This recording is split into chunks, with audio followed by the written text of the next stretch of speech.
(1890), the tuberculosis ward of the Charité Hospital, Berlin. In the last 30 years, there'd been a revolution in the knowledge of disease. But in wards like this, the new knowledge had little effect. Major infectious diseases like TB still went unchecked. Patients were given a cough linctus, a carbolic spittoon, and the best nursing possible. At that time, more people were dying from TB than from any other single cause.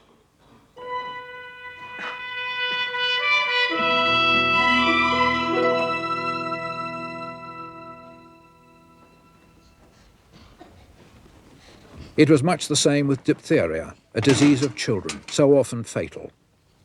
Again, the mechanism of the disease was now known, but so far, treatment for these children remained crude, even dangerous.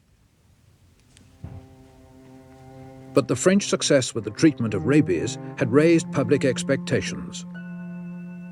Here in Berlin, Robert Koch found himself expected to achieve something of similar magnitude as Germany's leading bacteriologist.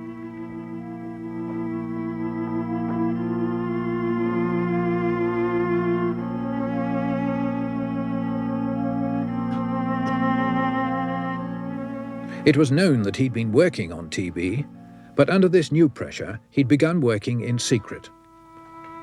He was now director of the Institute of Hygiene, where he gathered round him some remarkable men.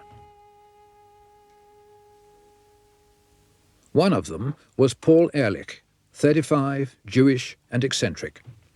He'd been in Breslau as a medical student when Koch, then just a country GP, had caused a sensation with his anthrax work. Koch had recognized Ehrlich's outstanding ability, but always short of money, had only been able to offer him laboratory space. Here, Ehrlich worked unpaid. A great theoretician, at that time, Ehrlich probably knew more than anyone about the nature of the body's immune response to disease. Certainly as much as Emil Behring, a doctor seconded from the army to eke out Koch's slender resources.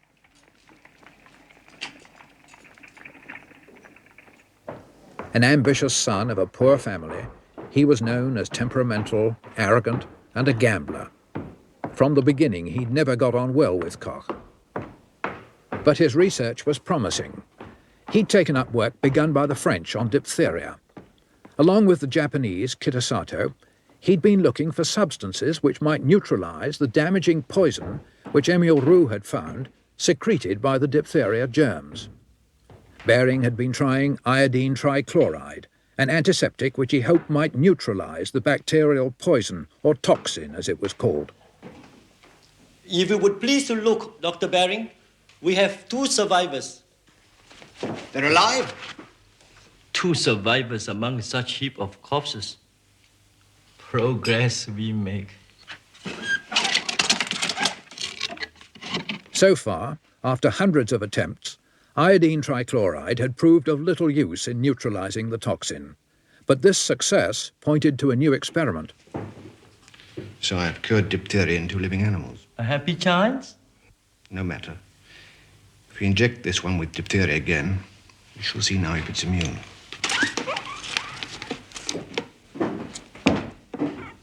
A few days later, the animal was as healthy as before.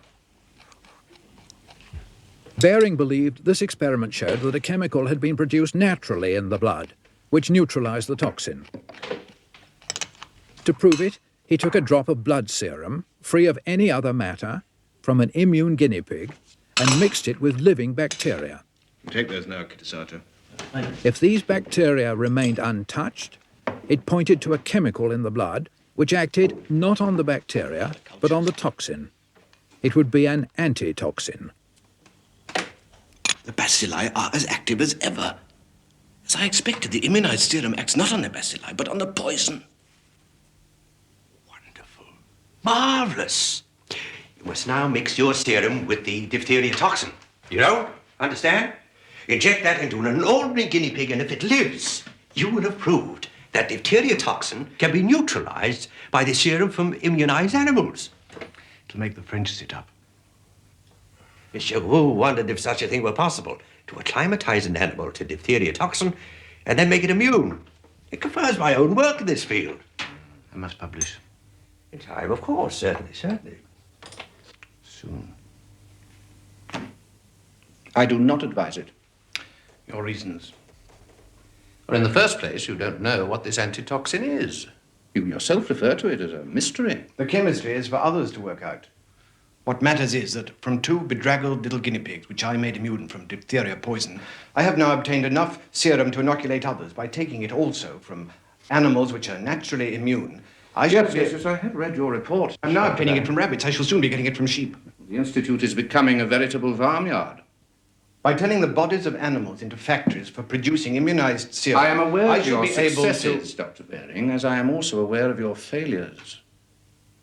And Dr. Kitasato tells me that some of your animals only remain immune for a week or two.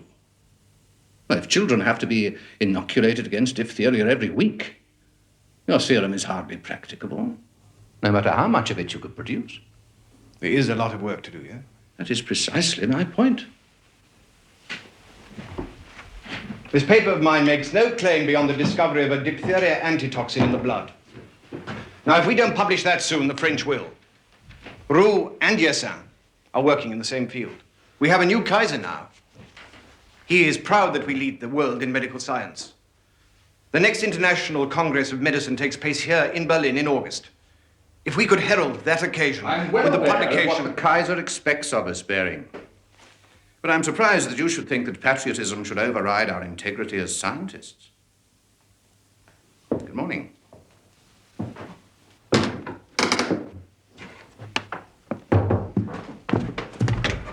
Oh, it's Dr. In the laboratory.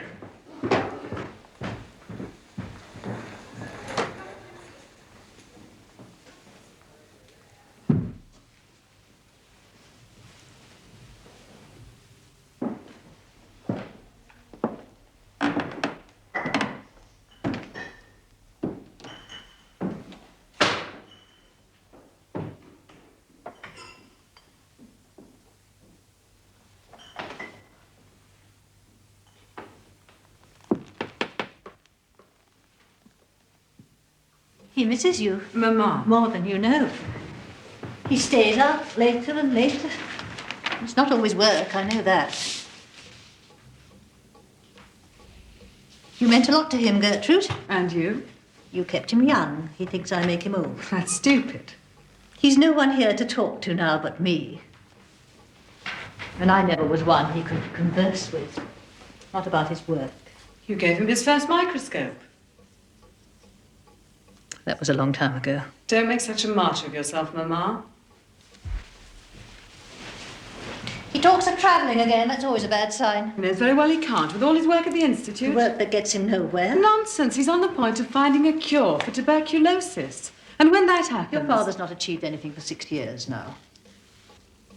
That worries you? It worries him.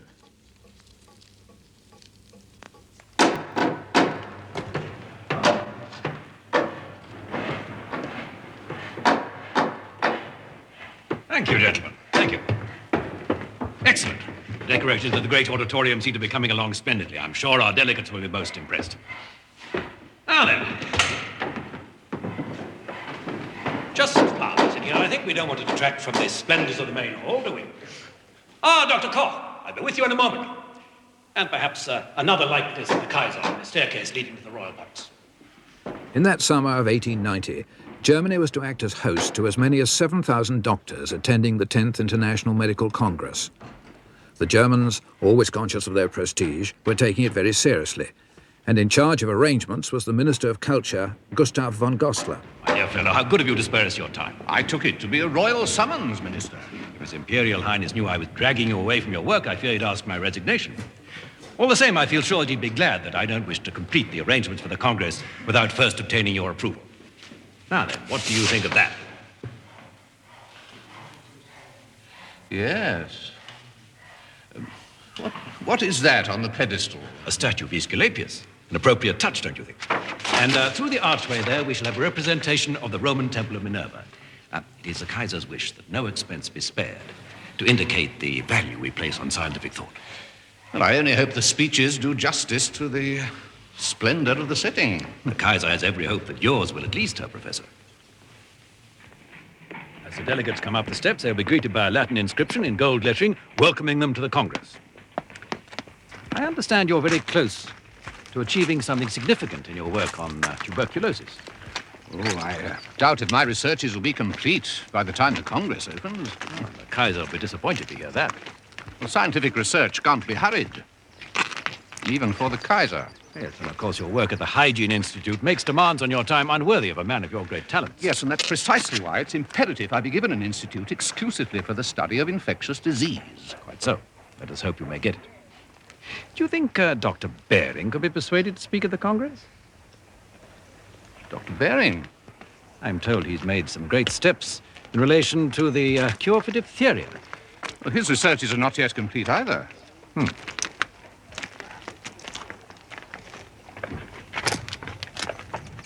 Well, thank you for your approval of our arrangements, Dr. Koch. And should you find that your work on tuberculosis comes to a satisfactory conclusion... I will, of course, announce it. At the Congress. It would be the added fillip needed to persuade Parliament to authorize expenditure for the new institute.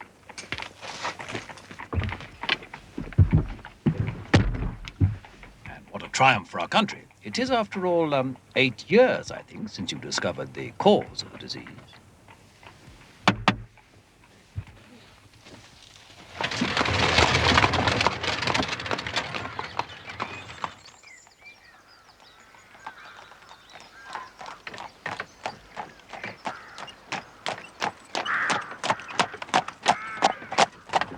They'd make you a baron. Von Koch. And that would please you. Might even justify my being in love with you. Oh, you need justification. To love a man as old as you? Certainly I do. So, if I were to retire into obscurity, as I think my wife would like me to... Oh, I could never love a man whose only achievements were behind him. For more than 2 years now, Koch had been seeing a young girl, Hedwig Freiburg, in secret. He was 47, she was 20.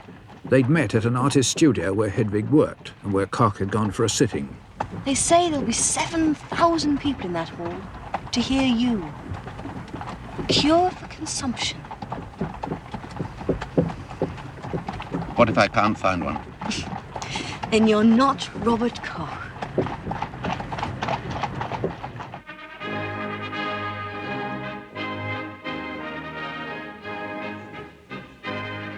The Congress opened on August the 4th, 1890. Von Goslar's decor for the vast Circus Renzi was extravagant to say the least. And to add to the impressive occasion, there were now rumors that Koch was to make an announcement. So very good to see you, Lisa. Koch was to be second speaker that morning. And at this late stage, even his own staff had no idea of what he might say.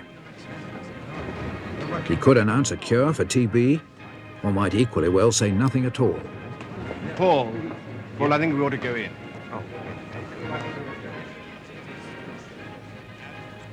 The proceedings were opened by one of Koch's sternest critics, the eminence grise of German medicine, Rudolf Virchow. For this reason, I once more heartily welcome you to our city.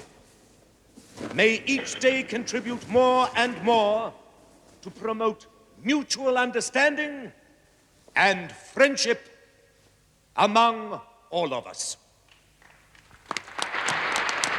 By the time Koch was ready to speak, hopes were high that a cure for the disease that most afflicted man was to be announced by the most celebrated scientist of the day.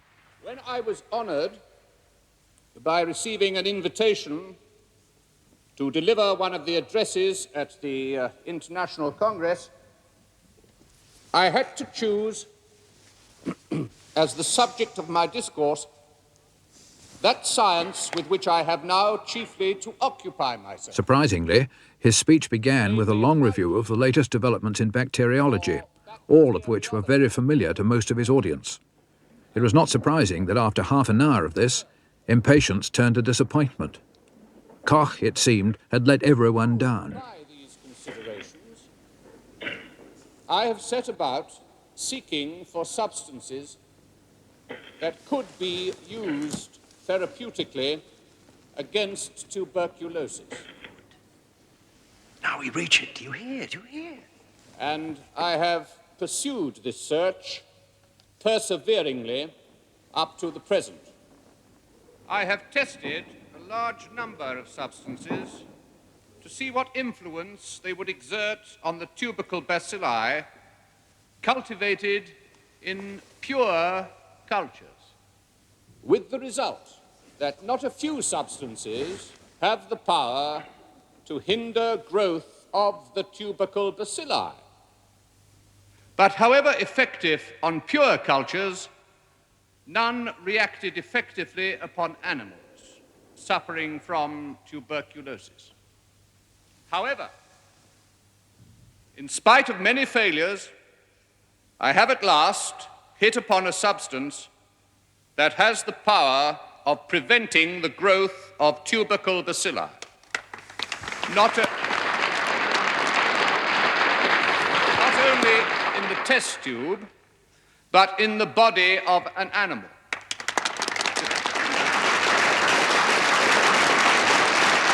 My researches on this subject are not yet completed.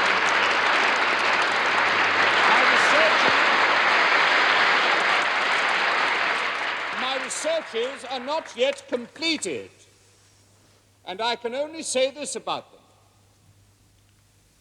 Guinea pigs, if exposed to this substance, cease to react to the inoculation of the tuberculosis virus, and in those suffering from the disease, to a high degree, the morbid process can be brought completely to a standstill. However,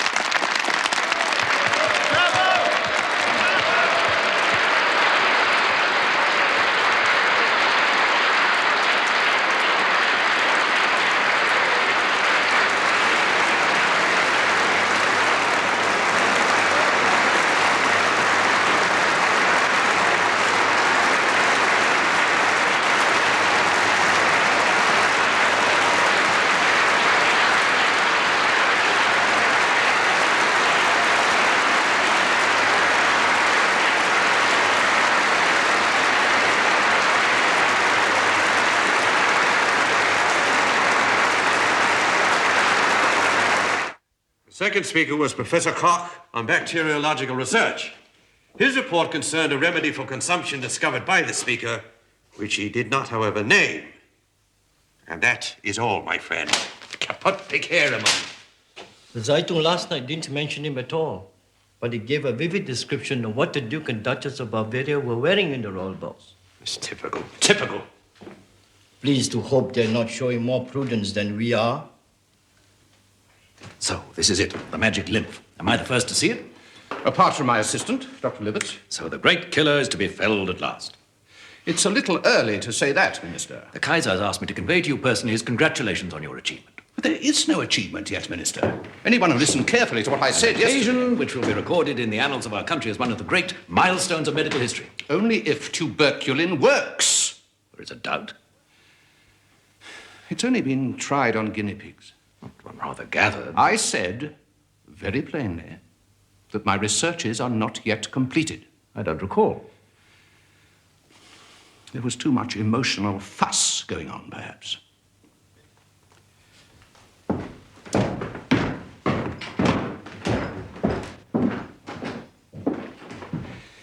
Here, Minister, read my paper yourself.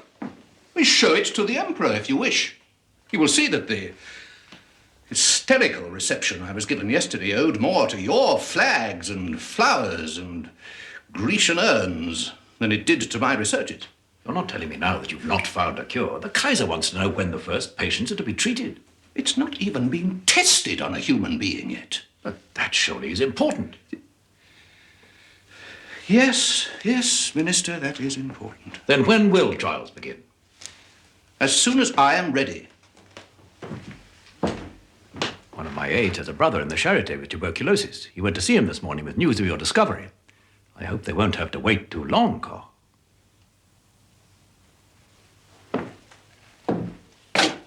May I at least inform His Imperial Highness that hospital tests will begin within 1 month? Within 3 months. I hope we are not, after all, disappointed. That would be unthinkable. You will not be disappointed.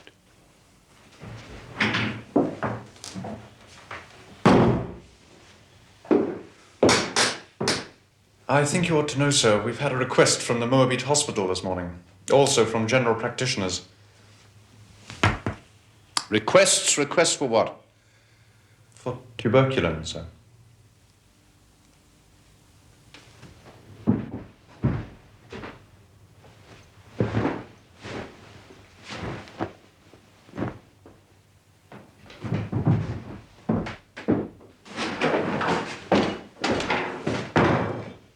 Lock the door.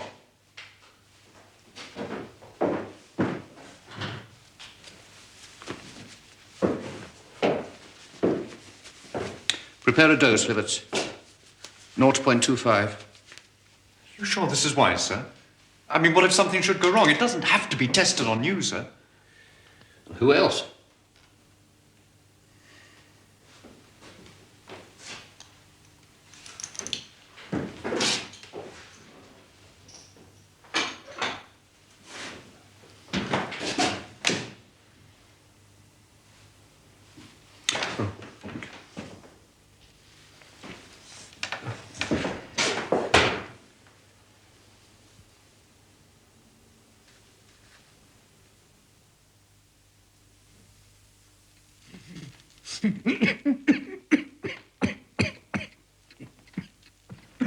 Three or 4 days after the injection, Koch became extremely ill.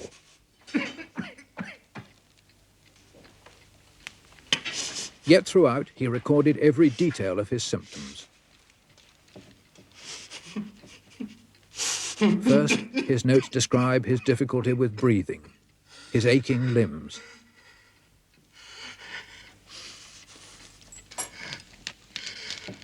Then, on the 5th day, he noted a violent attack of shivering, lasting an hour, vomiting, and a temperature of nearly 104 degrees.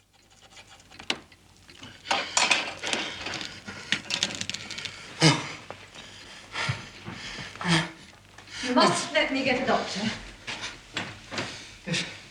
No. No, Edward will come. But why not? You're very sick. Just leave me alone, Emmy.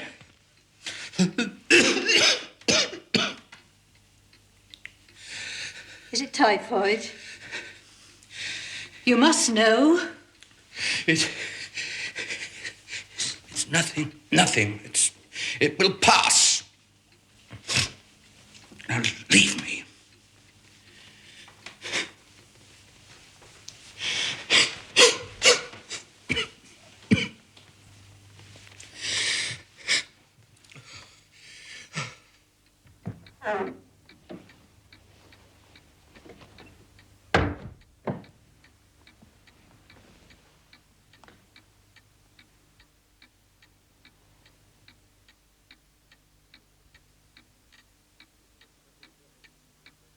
It took several days for the effect of Koch's inoculation to die down. Yet so great was the pressure on him that on the basis of this one experiment on himself, he allowed full-scale trials to begin at the Charité Hospital. His son-in-law, Dr. Edward Fools, gave the first injections, deliberately confined to milder cases. It may be a little unpleasant for a patient, but you'll be better off today.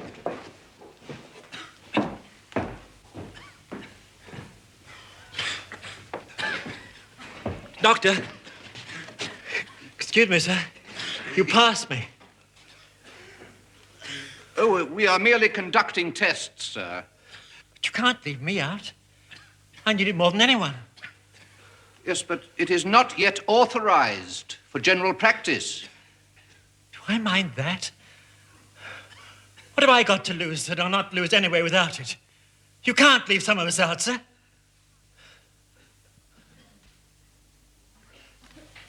He's like a medieval mountebank. Dr. Koch's magic elixir. Secrets known only to him. Look at these blood clots after 30 seconds. I now know how much ricin is needed to clot the blood of a mouse weighing 10 grams and kill it in 48 hours. Yes. Forgive me for intruding. It's probably some Pasteur-type attenuated vaccine. Why won't he say? He should reveal his research work. Yes, I must get back to mine. If the doses are built up gradually, the mouse develops immunity long before the fatal dose is reached. Wasserman and I want to carry this work into your field, Emil, working out precisely how diphtheria antitoxin can build up. If you ask me, it's an antitoxin Koch is working on. How so? He's familiar enough with my work on diphtheria and tetanus. Robert Koch stands in no need of other people's ideas, Dr. Bering. He's produced nothing original for 6 years.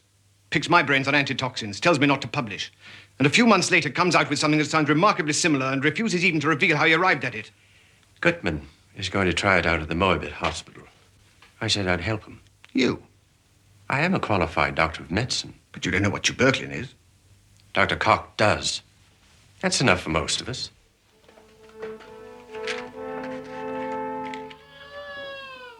I'm sorry. The hotel is full. All hotels... Within weeks, Koch's announcement that trials were to begin had triggered a response beyond his worst fears. Tens of thousands of consumptives from all over the world poured into Berlin.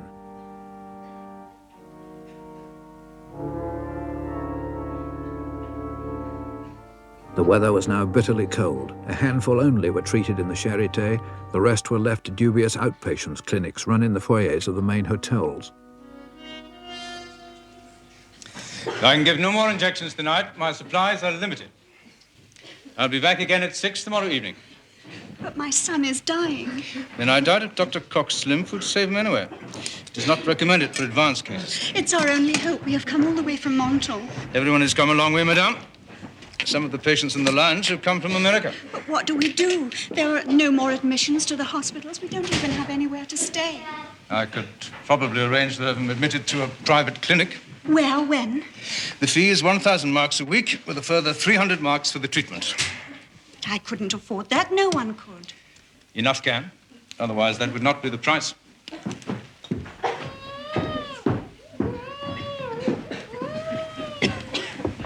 Try the Germania. Dr. Levy is giving injections there at 6:30. The Germania, where's that? Turn to the right out of the hotel and keep going. It's on the Alexanderplatz.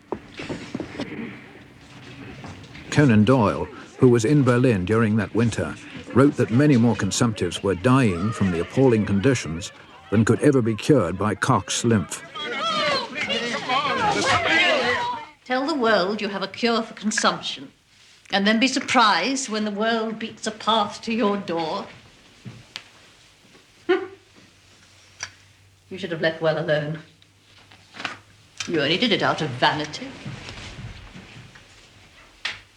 Trying to show them you were still Robert Koch. I'm only 47, Emmy. I have years ahead of me yet. Years and years of original work. You've done more than most. Great achievements. Anthrax, cholera, the TB microbe. Why can't you sit back now and leave it to the younger ones?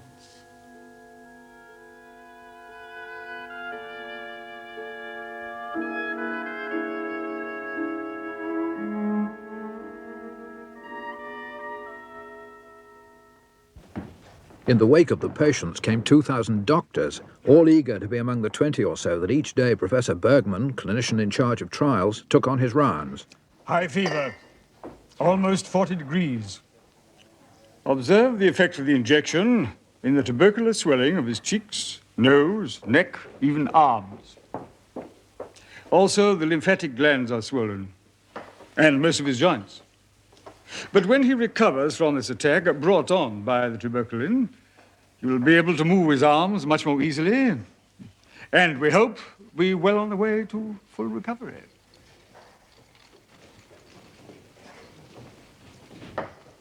Now, this patient received his injection a week ago, and as you see, he's growing stronger.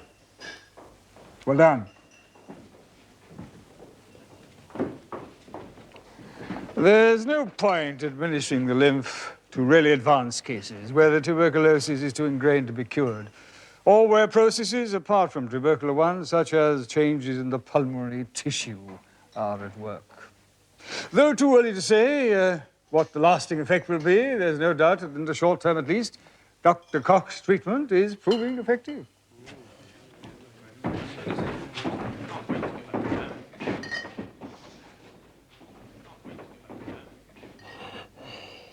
The hour belongs to the admirable triumph of the human mind, the epoch-making discovery of Professor Koch. Read it for yourself, my dear fellow. The President of Switzerland, no less, addressing their parliament. What a splendid hour this is for Germany. No wonder the Kaiser means to honor you in person. The Grand Cross of the Order of the Red Eagle. You will note that this patient is now free from fever. Her coughing has stopped completely. She no longer has flushes in the night, and she's put on some weight. Another important fact is that auscultation and percussion suggest a change in parts of the lungs that used to be affected. However, she should not be considered to be completely cured yet.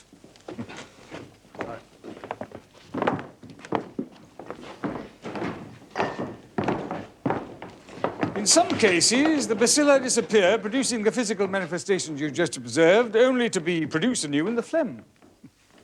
But doubtless such cases will prove to be exceptions. In recent years, only Bismarck and von Moltke have been given the freedom of Berlin. My heartiest congratulations. Have you stopped the profiteering on tuberculin yet? We are going to fix the price at 25 marks for the 5-gram bottle. 500 doses, that's 5 pfennigs each. That's cheap enough.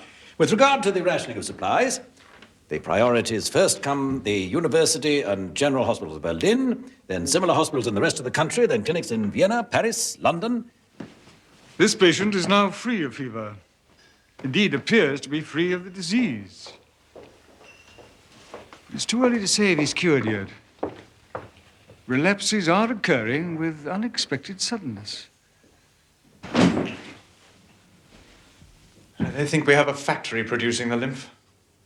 Can't supply any of them. Warmest congratulations to Dr. Koch for his great discovery. Louis Pasteur and staff.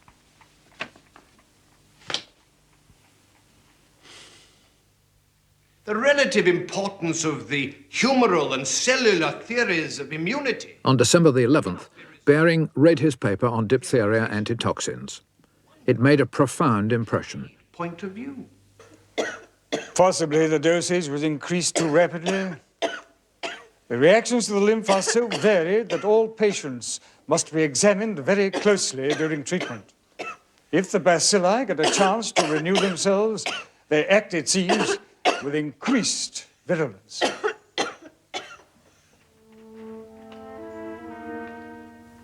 In January came a severe blow.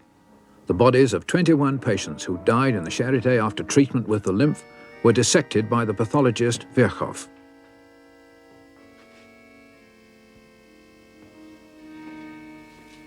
Virchow's prestige was enormous, his judgments unquestioned, whether motivated by animosity to Koch or not. New tubercles, you said? Yes, sir. Completely fresh ones. These swellings can hardly be temporary, as Dr. Koch maintained. Active growth in all internal organs. A cavern in the lung here, sir.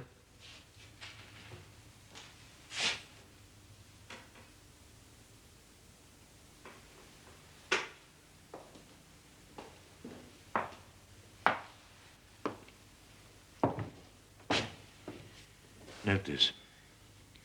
The miliary tuberculosis I have found in all these cases is worse than anything I have seen in a lifetime as a pathologist. Yes. Well, most embarrassing.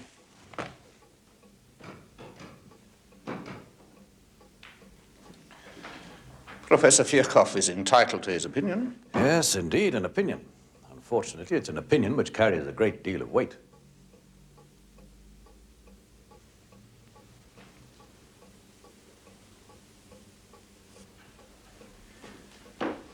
I constantly stress the need for minimal doses. But some of these doctors, in their haste, their ignorance... Yes. Well, fortunately, the government approved the new institute before this all came out. Let's not get disheartened. It's early days yet. Oh, yes.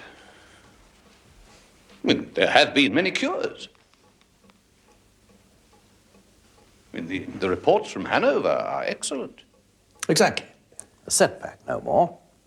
And when the new Institute for Infectious Diseases opens, a chance to bring together all the finest medical minds of our country, this Dr. Bering, for example. The publication he recently made on diphtheria has caused a great stir. We must look to the future. Yes, sir. Meanwhile, there does seem to be a certain amount of feeling in medical circles, reflected indeed in the national press, that perhaps it is time for you to let us know what your lymph really is. Do you not agree? When Koch published his results, it was seen that he'd originally been working on skin tuberculosis in guinea pigs. He'd noticed that when an already injected guinea pig was given a second dose of a TB culture, a surprising thing happened. Instead of getting worse, the skin became very inflamed, and then after a short time the original sore cleared up and the animal recovered. So Koch killed his culture, as a living one was obviously dangerous, and made an extract of these killed bacilli. Again, the sores healed. And that was all that tuberculin was, an extract of killed TB germs in veal broth. But surely it was only an allergic reaction you noticed. Of some interest to immunology, I admit. Certainly. We'll learn a lot about immunity from this, and to help diagnose the disease too. But to cure from a filtered broth? It speeds up the healing of lesions. That at least has been demonstrated. What's your basis for this? The principles you worked on and the experiments you used to support them. Yes, it were based on the principles of attenuation, as Pasteur has defined for us already. But you know, I've always thought some kind of attenuated strain. I had principles in my diphtheria research and a whole set of experiments to support them. And you told me not to publish, sir. And yet you claim a cure for consumption on the basis of a few local reactions in one or two animals. A few? Body temperature, absence of bacilli and excreta, no sign of swollen glands. There was evidence enough. What did you find internally? If the public hadn't gone quite mad when the lymph was first introduced. You did dissect the animals after you... If doctors had any idea about the sizes of dosage... Did you dissect? Some of the overdoses prescribed were frightening. I mean, no wonder people died. How could I be expected to keep control of what was happening with thousands of hysterical people pouring into Berlin every day? Did you dissect? This has taken years of my life! I did not intend to place it precipitately in the hands of fools.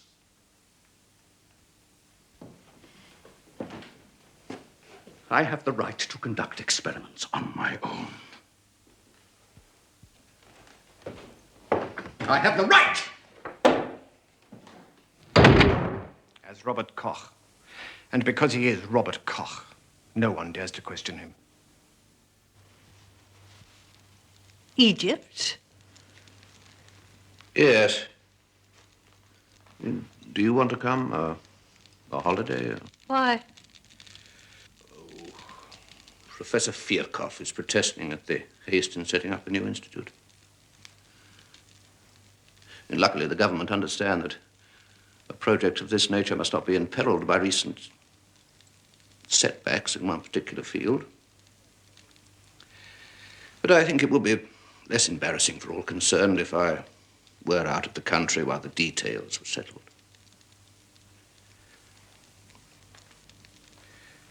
Alexandria, I thought. Where you are still such a hero. No, Robert, I'm staying here. So Koch went to Egypt alone, while the storm over tuberculin blew over. From there, he wrote to Hedvig. You have been my only consolation in this time of turmoil. As long as you love me, the trials of fate cannot beat me down. Dearest Hedvig, do not abandon me, for your love is my comfort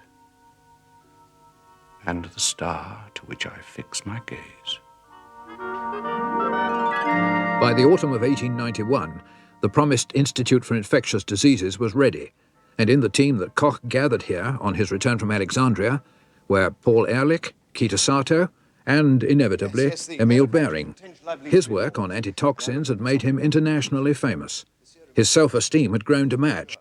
Its potential as a preventative will be developed later. In any event, I don't intend to start the first clinical trials until well into the new year, probably the charity. To raise hopes prematurely before you're as certain as you possibly can be is, in my opinion, bordering on the criminal. Please come with me.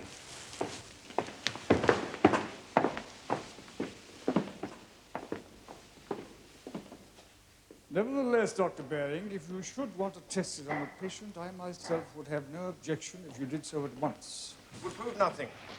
The mortality rate from diphtheria is so variable that if 80% of your patients were cured by the serum, then people would argue that they would have survived anyway.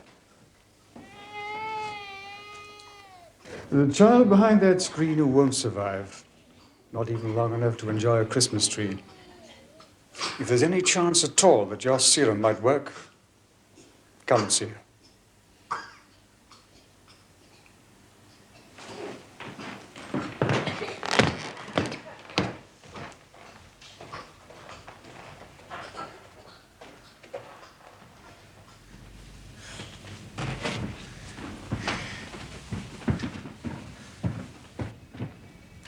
No paralysis yet, but it will come. The progress of the disease appears quite unalterable. An artificial windpipe in her throat may allow her to breathe, but it doesn't halt the disease. Your serum might. You have nothing to lose. The old family house is up for sale in Clausthal. Remember it? Of course. I didn't live far from it myself, did I? I might buy it back again. We're leaving Berlin? No. But it would be convenient to have somewhere near Strasbourg, where Trudy is. And since you liked Clausthal, I thought you might be happier there than in Berlin. Leaving you here, with Hedvig Freiberg.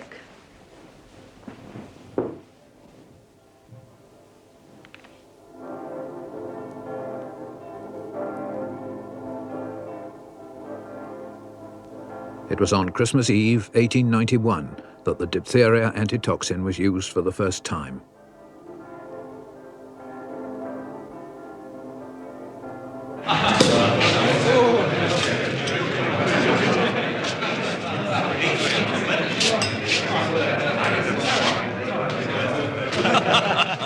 Carl, I used to say, bring me a caviar sandwich. It always turned out to be a stale roll with a bit of ham in it.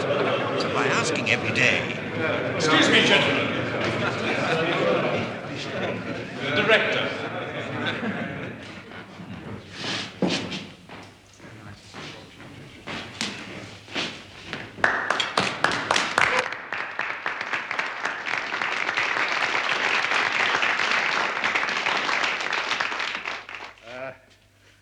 No, I don't intend to make a speech. But on this, our first New Year's Eve together, I would like to wish you all success in your various endeavors in the coming year, and to propose a toast to the Institute. To the Institute.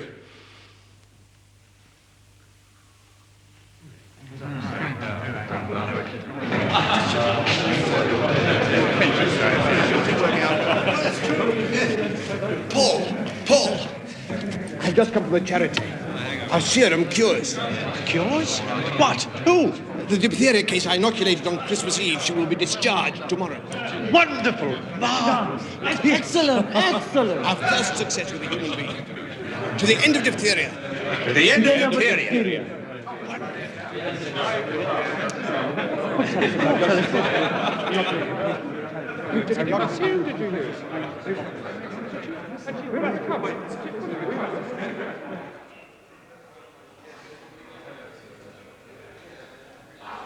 But like Koch's tuberculin, Behring's antitoxin also ran into difficulties. A few children recovered, but many died. There were bitter recriminations. At best, the results were hopelessly variable.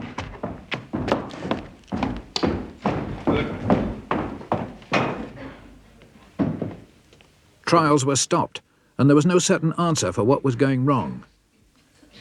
So Behring, although unwilling to share his success with anyone, was driven to ask for assistance. For some time now, Ehrlich had been working on the problems of standardizing sera, and it was to him that Behring went. There you have it. It's simple. You cannot use toxin as a standard because it's unstable. So each batch you prepare must vary in strength. Some is effective, some isn't effective. You know, you understand? That's your problem. Let me show you the toxin I have. Yes.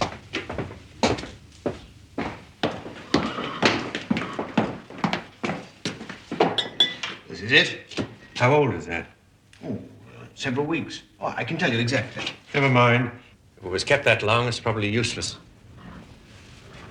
What do you mean? Well, unless you keep toxin in some preservative, it's useless. It's probably decomposed. No, you're just jumping to conclusions. Look how good the results of the Moabit are from the most recent batch of antitoxin that we made with it. Did you use preservative? No, we didn't, but... Then the Moabit was just lucky. It's probably a mild outbreak. That preparation is useless. Look, there is enough toxin in that flask to supply large-scale manufacture for the next 50 years. Wishful thinking. There's probably not enough there for one horse. Don't be so arrogant, Paul. Look. Look at the results. The death rate is down to 30%. You ask for my advice, I give it. Now, you know as well as I do that the results of the Moabit were more to do with the mildness of the outbreak than the success of your cure. Just look at these figures. I'm not interested in the figures. Now, what is it going to be? Am I going to help you, or am I not? Do you have an alternative? Yes, I do. You use the antitoxin as the standard because it's stable. Now, here, let me show you.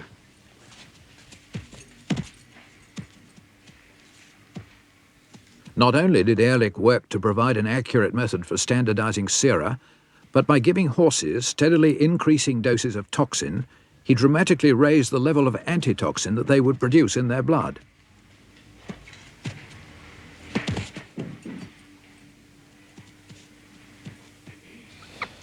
For more than 6 months, Ehrlich and Behring worked together, and throughout their disagreements mounted. In the end, they achieved their objective, a serum of consistent strength which cured. Its results were all they'd hoped for. But Ehrlich, never a man to bear grudges, was often to talk of this time as the unhappiest of his life. Behring was obtuse, difficult, and resentful. He was obviously extremely jealous of his claim to success. Come. How do you do, sir? Good morning. Want to sit down, cigar? Thank you. It had been agreed to license the production of antitoxin to a Frankfurt chemical company. Behring obviously stood to make large sums from the royalties. But with his contribution to the success of the treatment, so did Ehrlich. A meeting was therefore called in the chemical company's offices to discuss how the money would be shared.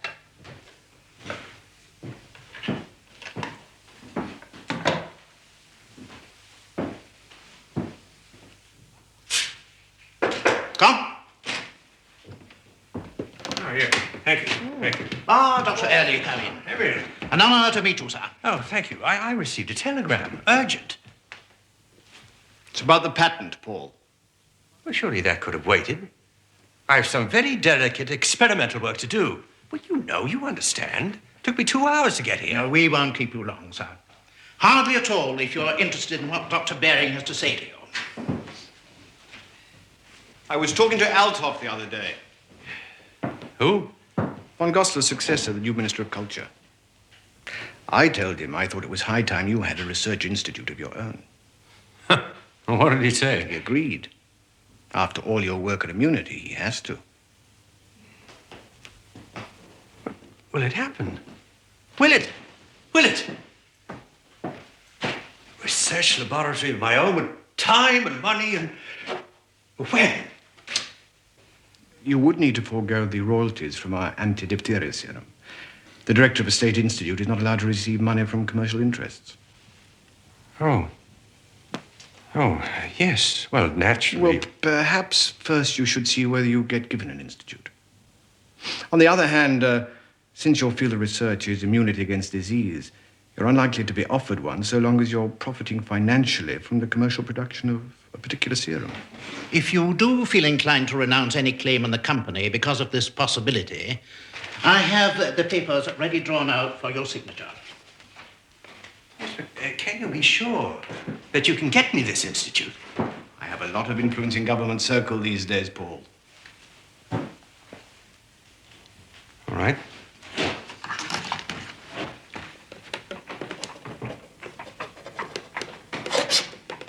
Yeah. Now, back to work. Oh.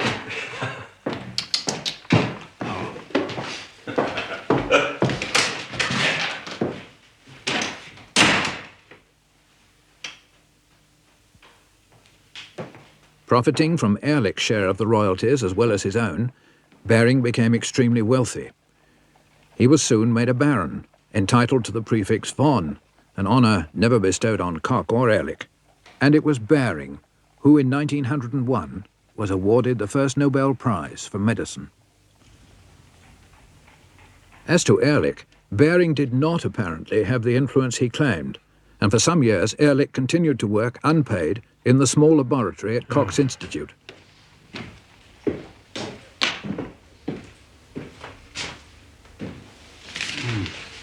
Come in. Ah.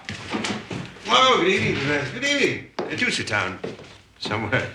No, I've received this letter from a man called Wright in England.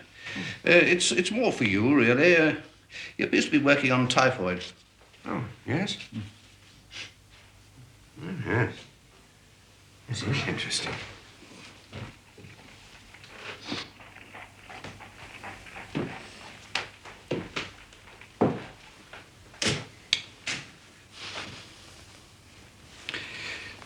What is that? Oh, yes, I call that the side chain theory. Allow me to explain it to you. Oh, no, not now. I beg of you. I must get home. My wife expects me. Oh, yes. How is your new tuberculin work developing? Very well, very well. It's prepared from living virulent strains of human bacilli, dried and ground, and extracted with water to remove all soluble toxins. Good, that sounds promising, very promising. Yes. It may, I think, have a use for diagnostic purposes. As you once said. Did I? Good night. Good night. Oh, give my regards to Emmy. Emmy and I are parted. You must remember, surely, my present wife's name is Hedwig. Yes, of course, I'm so sorry. Hedwig, like mine. Yes. Society doesn't altogether approve, I'm afraid. But I made her work abroad. Tropical diseases. Hedwig has the same fondness for travel that I have. Good night.